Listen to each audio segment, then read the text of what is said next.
Hi, and welcome to another...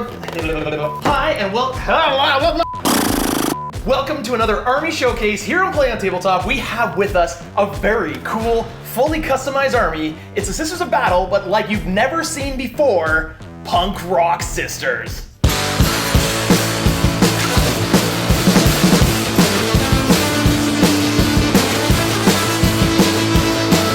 This is a very cool customized army. This is Sisters of Battle, fully converted to be like these punk rock sisters. I have here with me the painter, Matt. You come from the United States, from Illinois? Yes, Illinois, a little bit south of Chicago. You made quite the journey over here just to show us your army and get a few games in. If you haven't already seen it, in which case, go watch it. It was a good one.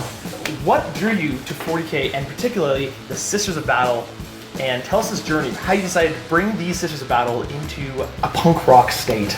So I only started in 40K like less than 2 years ago, and you're really new. I'm kind of new to the game. I started in July of 2020, painted my very first model in August of 2020, and it's just been a whirlwind since then. But the big thing for me, for the Sisters, I started with Space Marines, like a lot of people. I also painted a Necron army. I started with the Indominus box. Okay, makes sense. Yeah, a lot of people did. And I was looking at what I wanted to do next, and I was hanging in a fellow streamer's chat, and he was lamenting, like, doesn't know what to do for his next project.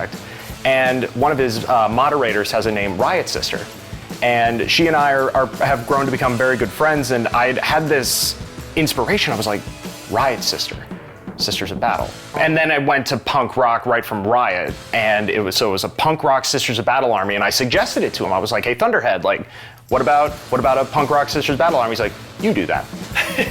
And so I'd written it down in my notebook, and I was like, maybe one day. And I decided about 8 months later to start piecing it together, seeing what I would need, House Escher, some third-party bits, hunting for those, checking them out on Spellcrow, and so on and so on.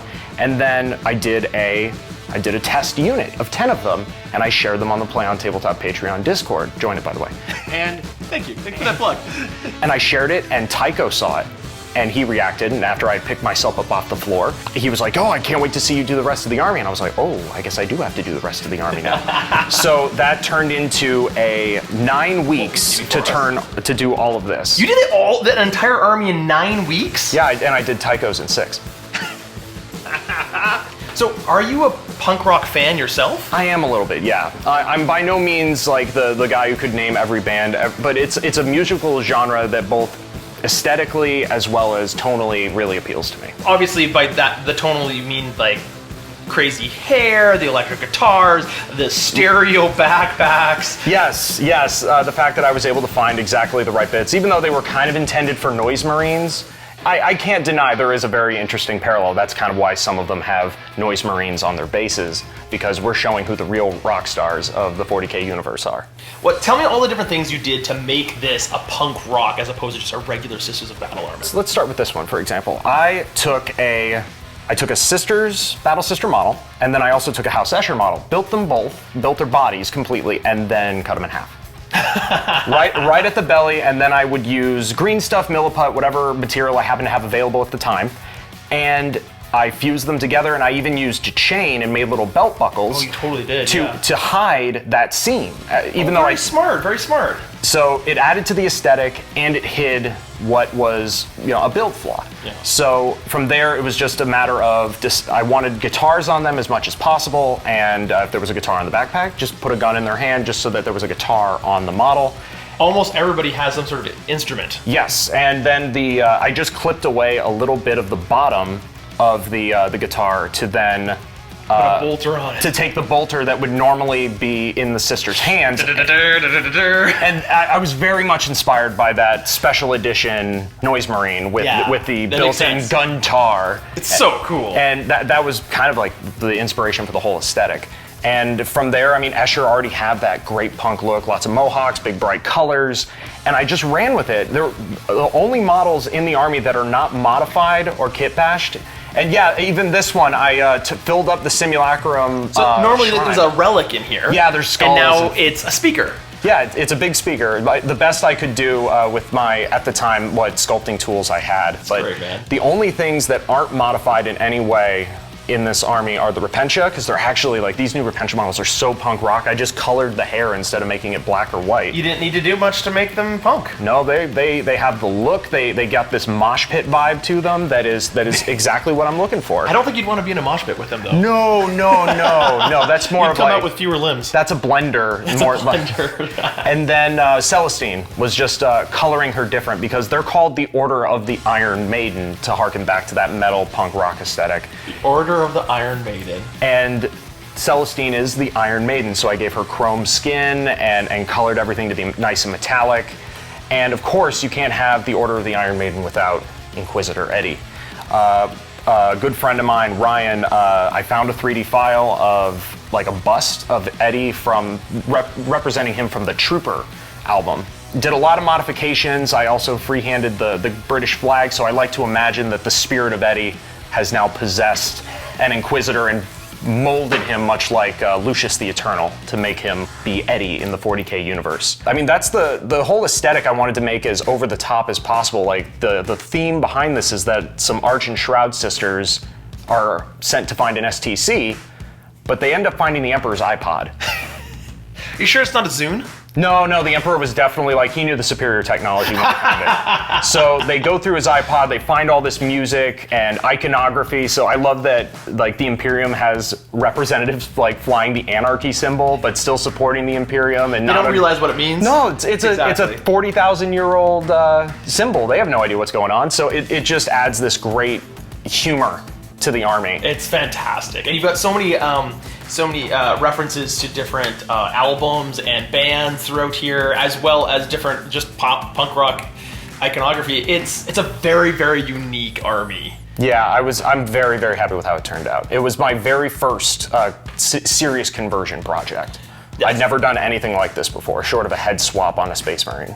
Yeah, so so it seems like you really heavily used the Escher models for all the heads and stuff like that. Heads, upper bodies, and I always swapped them. So it would be upper body of an Escher on a lower body of a sister, lower body of an Escher on an upper body of a sister. So okay, that makes a lot of sense. So you can see that this is the lower body of the Escher and that is the upper body of the sister. Oh, that's so it allowed me to be, and that was the other thing. I'm not made of money. I want to efficiently use my resources. So this way I was able to take 10 models and 10 models and turn it into 20 and not lose. Very smart. And not lose any bits. All right, you were telling me before when we were playing one of the games that the script here is actually, isn't something like the first... On Celestine, yes. Starting on the back of this giant script flowing off of her cape, I penned in to try to match the scribbles, the first words from the opening of Number of the Beast by Iron Maiden. Woe to you, O Earth. For the devil sends the beast with wrath, and I managed to scribble that in. No one would ever know unless I said it, but it was there for me. But you will know. But it's there for me. You will know, and that's like we're making our armies for us, right? We're like ultimately we're the ones that get to play with them, unless you're selling it. Like we're the ones we're making it for. Never happening. This is mine forever. Yeah, no, you should keep it. Don't sell something like this. This is you, right? Mine. I'm assuming you want to add to this. Like this isn't it for it. If other plans. I am working on, I'm actually very soon going to be working on one more model, which is going to be another Sacrosanct Superior that's going to have a spear with a big banner, because I've learned a few tricks with making really cool new banners. You were also telling me about a drummer you wanted to do. Yes, I do want to do an Exorcist. The Exorcist tank is the one with the big missiles coming out of the back. Like the organ. Pipe? Yeah. So instead of having an organist, it'll be a drummer, and instead of pipe organs, it's going to be two banks of speakers where the little mesh where the speakers go is just going to be tons of missiles. Oh, I love it. That's going to be great. But you're thinking that the army's pretty close to complete then? Pretty close to complete. I have almost everything I could possibly want, short of new units coming out. Yeah. But I do have more than enough bits and leftover bodies that if I just got bored and wanted to make another unit of Battle Sisters, I could. So roughly around how many points do you think? Oh, probably around 3,000 points. 20, I know it's a big gap, but 2,500 to 3,000 points. I never actually added it up. I just built everything. I want 2 units of Repentia. I want 2 units of Retributors, 2 units of Paragon War Suits. I just wanted a bit of everything. That makes a lot of sense. Okay, walk us through your army here, unit by unit. Kind of like say I've got a unit of this, unit of this, unit of this, unit of this. Okay, so we've got 2 units of Paragon warsuits that I didn't like what I called fencing, like that they have this like wrought iron fence sort of thing going over their heads. So we have the bladed Mohawk troop over here, and then we have the other squad that have cabling braided ponytails. Just so I could differentiate them really well. We have this giant blob right here of Repentia that I didn't really have to do anything to. Like we said, they're very punk rock. They're rhinos with their anarchy symbols. Like I airbrushed it very loosely to make it look like they had just spray painted it on. It worked. It worked. And like I said, there's about 40 regular battle sisters. With assorted special weapons, heavy bolters, things like that. I have 2 units of Retributors. I have 2 units of Retributors as well that are really fun to use. They're probably my favorite unit in my whole army. A unit of Dominion, which I love to run with the Artificer Stormbolters. We have the big pile of 10 Sacrosancts. Those were the ones I had the most fun with, those big boarding shields that gave me so much space to write and put in. Oh yeah, you've done a lot with them. Each one's very unique. As many as I could, I put references to Tom Morello's guitars on those. That was a lot of fun, although I can't, and even this is another simulacrum, or it's meant to represent a simulacrum that I made her have this like anarchy banner. That was a lot of fun. A buddy of mine even had a really, really old metal Escher model that he surprised me with, and he painted this up and he sent it to me. So, hey Merlin, look, thank you again, my friend. But yeah, it's essentially 1 or 2 of everything that the sisters have, short of Seraphim and Zephyrim. Which, you know what? I take it back. I guess there is something I need to do for this army. I think I need some jetpacks. So, what's something unique you could do for them, maybe? I'll have to think about it. I honestly can't think of anything off the top of my head. What do you think? I don't know. I'm trying to think of what if you're watching this, you have any suggestions how he could really Comments. those jetpack units? What would make them really unique and stand out? Maybe some trailing banners of some sort? That could be cool. Perhaps instead of a guitar, they've got some different instruments. Tambourine? Oh, nothing's cowbell. Cowbell. You gotta have more cowbell. I love kit bashing. I love converting, and I mean, I like to do it, as you can see. So is that probably your favorite part of the hobby? Is converting? Getting an idea. Yeah. Realizing that no one has done it, or very few people have done it, and getting to take my own interpretations to it, put my own spin on it, and lay claimant to this one little corner of the hobby space for Warhammer, and be like, look what I have done. Yeah. And I get to feel unique whenever I put my models down on the table and get someone to go, I've never seen it before. And that's what I thought when I first made my towers. I was like, I'm making unique models, I'm making unique conversions, and now because I've put it out there, everybody's doing it. I see White Tau, I see those Vespid conversions, I see... So don't be surprised. Is the greatest form of flattery. I'm okay with it, But don't be surprised if after seeing this amazing inspiration that somebody else decides to do it too. Hey, if you want to try this, feel free to reach out to me on Twitch. I'm more than happy to offer any sort of advice. I will never pretend to like own any concept. I want to help people create the armies that they want to. If you want your own detachment of the Order of the Iron Maiden, I'm happy to help you. So briefly, if you're new to the lore of 40K and you're not sure who the Battle Sisters are, basically they're the militant arm of the Church of the Emperor. They're the militant arm of the ecclesiarchy. When Gog Vandire finally was taken down by one of his brides of the Emperor after talking with some custodes and them telling him like, no, that's not cool. I believe it was Sebastian Thor wrote that there shall be no man shall take up arms in defense of the ecclesiarchy or to serve the ecclesiarchy. Yeah. And military, when they're like, oh, no man. No men, eh? Cool. Girls it is. An all-female military was created, and they take the religious zealotry to a whole new level. The Shield of Faith is their literal army special trait. Yeah. And they believe so hard that they have a 6-up invul save. It's insane how their faith just drives everything they do, and that goes into how you play them too. So yes. One of the key differences of how you play this army versus other armies is miracle dice. Mm-hmm. So at the beginning of every turn, and when certain things happen, you basically roll a miracle dice, and you take that, whatever that number is, you put it aside, and you get to use that later for whatever you want. Maybe you want to guarantee a shoot hits. Yeah, you want that melt a shot to get in, bam. A certain amount of damage, or... Oh, that 6 for damage? Oh, looks like I rolled a 6 for miracle dice. I won't even roll that dice. Bam.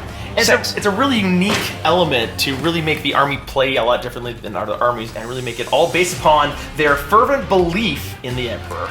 And that's actually one of the other reasons that really drew me to Sisters as a faction to play, is that I can make up for my terrible rolling a lot of times just knowing that I have a pool of dice that I can utilize in really creative ways to mitigate bad rolls. Yeah. What does 40K mean to you? What does this hobby mean to you? 40K was a creative outlet that came around exactly when I needed it. I know the past couple of years have been very trying for all of us, and finding this as a way to be creative, to just have something to have fun with again, to learn a new game, something challenging yet still approachable. I could learn step by step and express myself artistically. Was just like, it was so important to me, and then to be able to continue to find new ways to incorporate my creativity into the models themselves, and now not just painting a stock model, but then modifying it, making it even more my own. Making it your own that no one else has. 40K for me is just, it's the perfect blend of a game that is fun to play with an artistic side of it that allows me to play with pieces that I've created. And it makes it that much more of an investment when you play. So I love all aspects of the Warhammer hobby. And the community is great too. There's a really cool community around 40K. You can meet some really cool people. I have met so many of my friends through 40K, and it has continued to be a big part of having a social outlet in my life. Yes, and the fact that, I mean, less than 2 years ago, I paint my first model, and now here I am, like to show what 40K can do. Like what it did for me, at least, it got me here. It got me, like, their video, Play on Tabletop's How to Play 40K was, or How to Play 40K 9th edition is the reason why I'm playing this game. So to now have my stuff on the show is, surreal is not a strong enough word. And it's an honor to have you in the studio today and showing off your army and just having you here. You've been a patron of ours for a while, and that means a lot, and thank you so much. And thank you all for watching. This is a very cool, unique army, and we love seeing these kind of armies on the table. We hope to show you more soon, and stay tuned for a game featuring these sisters coming up very soon if it hasn't released already. And you want to do the call out with me? Yeah, let's do it. All right. Okay, so let's see what we can do. So until we see you next time, as always, play on. Nice.